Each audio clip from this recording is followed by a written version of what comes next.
Hello, everybody. Chris Profi, musically obsessed. And when I was your age, or I'm sorry, when I was a kid, Pluto was a planet. And that's true. Okay, so I want to talk about some recent vinyl finds of mine that I'm so excited about that I've been listening to a lot. My first one is Yes, Relayer. And this is slowly becoming my favorite Yes album. I would always kind of go to Close to the Edge, but listening to this album, oh my God, this just blows me away. It's got 3 songs on it. Side 1 is The Gates of Delirium, close to 22 minutes long. And side 2 has 2 songs, Sound Chaser and To Be Over. Just a phenomenal album. Just a prog rock masterpiece. So definitely excited about that album. I'm a big Monkees fan, and I just got this. It's The Birds, the Bees, and the Monkees. This is an 85 pressing on Rhino Records. Okay. I love this album. I tend to go to the later Monkees albums. I love The Birds, the Bees, and the Monkees. I love The Monkees Present. I love Monkees Instant Replay. I love Monkees Head. I love Monkees Changes. All great albums. This is just... Auntie's Municipal Court is an underrated song, written by Nesmith, but sung by Mickey Dolenz. Tapioca Tundra, I've talked about that song before. Underrated Nesmith. You've got Daydream Believer, of course. I'll Be Back Upon My Feet. I love the poster. Magnolia Sims is sort of like a 1920s remake of one of those types of songs, even to the point of there's a skip in it, but it's a purposeful skip. You've got Valerie on here, which is a great Monkey song, and Zoran Zam, which is one of my top Monkey songs as well. This is just a phenomenal album. The Birds and the Bees and the Monkees. What else? I've talked about this album. The Wichita Train Whistle Sings on Pacific Arts Records. This is Michael Nesmith solo record. I'm looking for the year here. I want to say it's 68. This is when he was still in the Monkees, but he was starting to think about that solo path that he was going to take into country rock. This is not country rock. This is a full orchestra behind him. Here's the back listing all the players on it. He does 9 Times Blue, Carlisle Wheeling, Tapioca Tundra, Don't Call on Me, Don't Cry Now, While I Cried, Papa Jean's Blues, You Just May Be the One, Sweet Young Thing, and You Told Me. Like I said, with an orchestra. Very, very interesting album. And not a top Nesmith album for me, but definitely a very cool listen.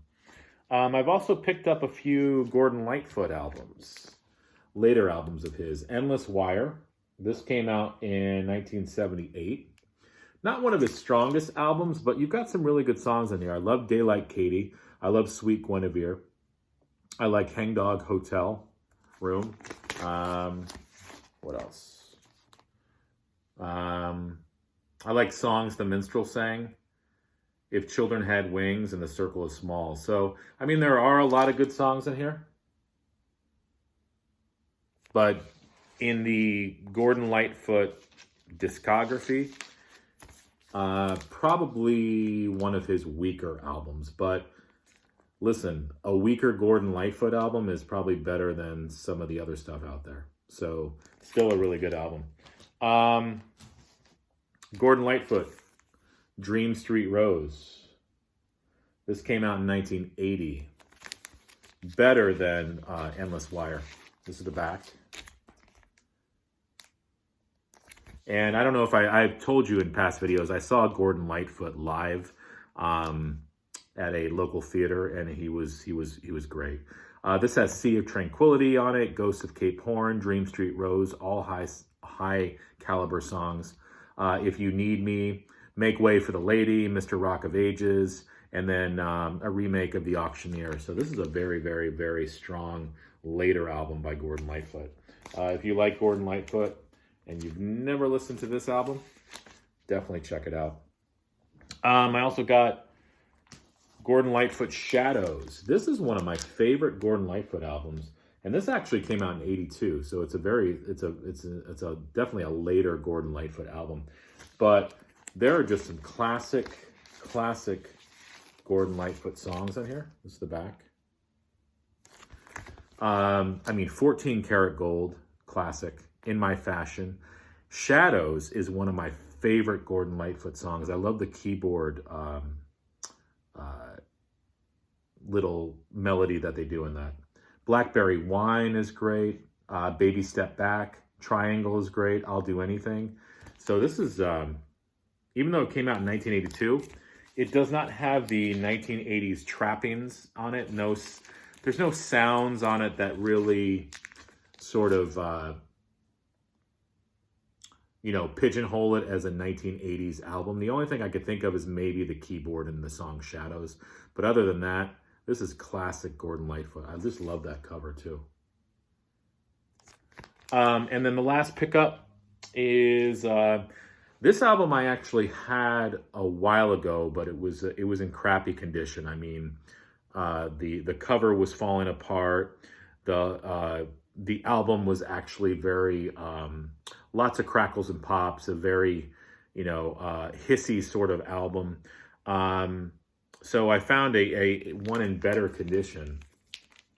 This is Janis Ian's debut album. I've always loved that cover. It's on Verve Folkways. And this is the back cover. When did this album come out?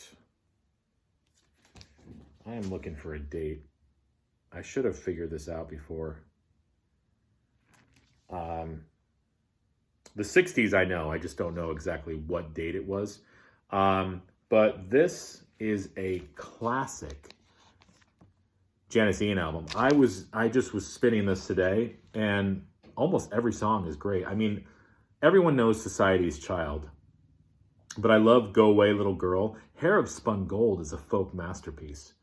The Tangles of My Mind is awesome. Pro Girl, Younger Generation Blues.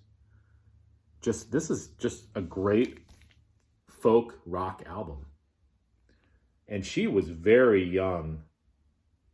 15, I think around 15 years old when she was writing and recording this. So pretty amazing. So those are some of my vinyl finds that I have been spinning and enjoying lately. Let me know what you've been listening to lately. Thanks.